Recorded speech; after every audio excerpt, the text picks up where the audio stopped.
Le 2 avril 2025, Paul Elkarat publiait avec sa mère un ouvrage sur sa neuroatypie, évoquant entre autres sa vie sentimentale.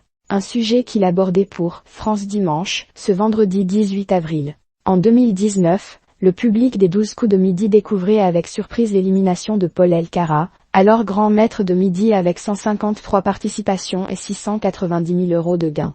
Depuis, l'ancien champion du jeu quotidien de TF1 s'est reconverti, tantôt à la radio en tant que chroniqueur dans les grosses têtes sur RTL, mais aussi en tant qu'auteur, avec plusieurs ouvrages publiés évoquant notamment son syndrome d'Asperger. Le dernier en date, Atypique, coécrit avec sa mère, Sophie Elkarat, arrivait en librairie le 2 avril 2025. Mère et fils y livrent un témoignage poignant sur la singularité de Paul, ce dernier y creusant spécialement le défi de sa vie sentimentale.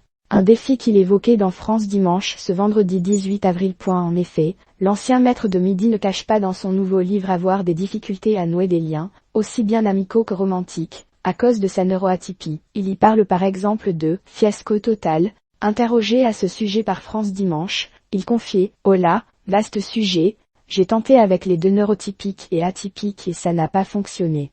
Mes tourments psychologiques ne laissent que très peu de place à autrui, quel qu'il soit. » Il poursuivait alors, « Mon tumulte intérieur est si puissant que l'autre est complètement démuni et finit toujours par fuir. » Et de conclure, « C'est bien triste, mais c'est ainsi. » Paul Elkarat fier de sa différence est-ce à dire que Paul Elkarat aurait préféré ne pas être neuroatypique? Loin de là. Si j'étais neurotypique, je serais une autre personne, donc non, je ne voudrais pas changer. Même si le revers de la médaille peut être parfois extrêmement lourd, sans mon atypisme, je n'aurais pas connu tous ces accomplissements, toutes ces victoires. Lucide sur les avantages de sa différence, le jeune homme n'en oublie pas les difficultés qu'elle représente, espérant que la société saura évoluer à mesure que les témoignages se multiplient sur la neuroatypie. Ainsi, ce qui pourrait l'apaiser serait de changer les rouages de la machine humaine. Il m'est impossible d'être heureux dans un monde comme celui-ci.